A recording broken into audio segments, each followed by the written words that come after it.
Oi, gente, em tempos de quarentena eu vou gravar algumas aulas para ajudar vocês, estimular vocês a estudar, ajudar vocês a entender um pouquinho mais sobre o que está acontecendo no mundo nesse aspecto da biologia.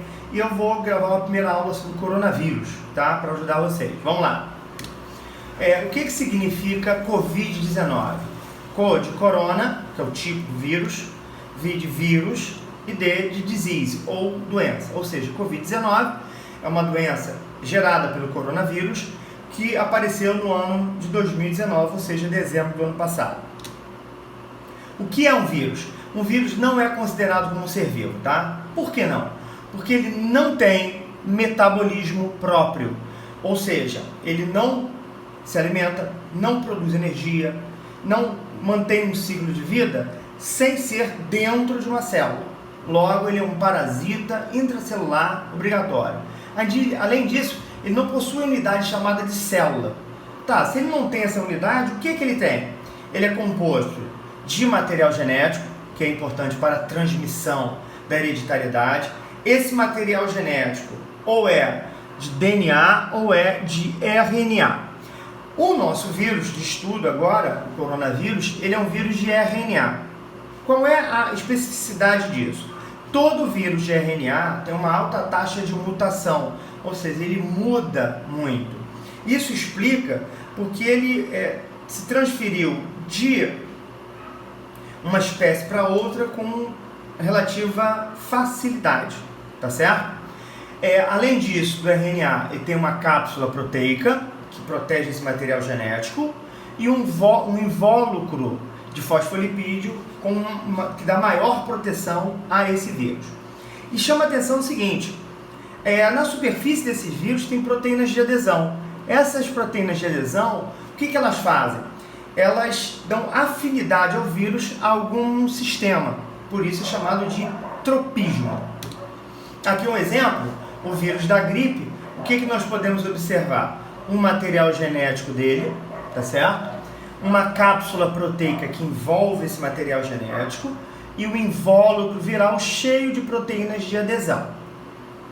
O nosso vírus, que é o SARS-CoV-2, que causa a doença Covid-19, ele tem material genético, que é RNA. Esse material genético tem proteínas aderidas a ele que formam essa cápsula protetora e esse invólucro ou envelope viral com proteínas de adesão. Chama atenção essa proteína aqui, que é a proteína importante para a adesão do vírus ao nosso organismo. Aqui um outro exemplo de um outro vírus, o vírus da HIV. Nota que o vírus tem proteínas de adesão e essa proteína de adesão tem afinidade com outras proteínas que estão em células do nosso organismo. Aqui, novamente, é uma eletromicrografia, quer dizer, é uma micrografia eletrônica, de um microscópio especial, que nós temos o vírus HIV aderido à superfície de uma célula nossa, que é a superfície de uma célula de defesa do nosso organismo. O SARS-CoV-2, ele tem essas proteínas de adesão. Essas proteínas de adesão, elas vão se ligar às proteínas de membrana das nossas células, conferindo o chamado tropismo. Por que é chamado de SARS? O SARS significa Síndrome Respiratória Aguda Severa, por conta de causar uma síndrome respiratória muito grave. Não se sabe ainda a origem exata em outra espécie, mas sabe-se que a transferência em humano ela tem uma taxa de contágio extremamente alta. Quando eu tenho a transmissão em humanos, espirro, tosse, objetos contaminados, nós fazemos isso o tempo inteiro. Botamos a mão na boca, no nariz, na maçaneta, vamos acender e apagar a luz, na barra de ferro do ônibus. Então esse que é o grande problema, dessa transferência dessas gotículas. Vai afetar o sistema respiratório, causando febre alta, falta de ar e tosse seca. Em casos graves, leva a pneumonia e insuficiência respiratória, principalmente em indivíduos idosos com comorbidades, diabetes, pneumopatias, ou seja, doenças respiratórias, e cardiopatias, ou seja, doenças cardíacas, como hipertensão, insuficiência cardíaca e outros. A taxa de crescimento na população desse vírus, ele pode seguir dois padrões de crescimento. Primeiro, chamado crescimento exponencial, em que a população de vírus ela pode aumentar ao infinito, ou o crescimento logístico. Em algum momento, esse crescimento vai parar e vai ter uma estabilidade nesse crescimento, que é isso que os profissionais e o governo, os profissionais da área da saúde e o governo estão tentando alcançar, essa estabilidade. Aqui é um dado de um jornal português, na qual nota-se que aqui eu tenho a curva de crescimento exponencial do vírus, e aqui em laranja o número de casos, mostrando que matematicamente está seguindo esse padrão de crescimento exponencial, né? Foi o que aconteceu, por exemplo, na China. Teve aí nos primeiros 30 dias uma taxa de crescimento exponencial, que amedrontou as autoridades. Entretanto, com cerca de 40 dias, que todas o contingenciamento que foi programado, que foi planejado na China, fechar as regiões, impedir o acesso a essas regiões, houve um crescimento exponencial inicial, mas depois houve uma estabilização desse crescimento. Isso é que se espera com todo esse processo de contingenciamento e quarentena. A taxa de letalidade do vírus, ela, nos diferentes países, teve diferentes taxas. O que aconteceu, por exemplo, na Coreia do Sul, onde teve uma taxa de letalidade baixa? Pode ser explicado pelo contingenciamento populacional, ou seja, as pessoas respeitaram essa quarentena, e o diagnóstico preciso. Se o governo consegue fazer um diagnóstico preciso, ele sabe quem realmente está com a doença e sabe assim direcionar melhor os recursos da saúde.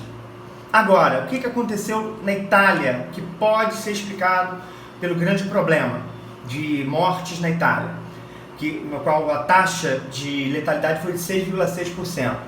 Primeiro, a pirâmide da faixa etária. A Itália é um país onde tem um número de pessoas idosas maior, e a má resposta ao contingenciamento. O que foi isso? As pessoas foram avisadas da quarentena, mas acharam que isso era apenas umas férias, né? Se a gente pegar essa taxa de letalidade, e aqui são números que vão amedrontar, mas eu acho que as pessoas, se nós conseguirmos fazer o contingenciamento correto nessa quarentena, esses números não são reais, tá? Com problemas de uma taxa de 3,5% de mortes ao dia, com 106 mil pessoas no dia 7 de março, teremos 3.598 pessoas mortas por dia, isso no caso de uma pandemia sem controle, tá certo? Agora, o que você precisa fazer para prevenir? Você vai prevenir evitando que esse contágio ele se estenda, né? Primeiro, sempre lavando a mão com água e sabão, ou uso gel, mas não só a mão, maçanetas, cadeiras, mesas, ou seja, uma higiene básica. Na hora de tossir, se proteger e, após tossir, fazer a higiene, evitar aglomerações, tá certo?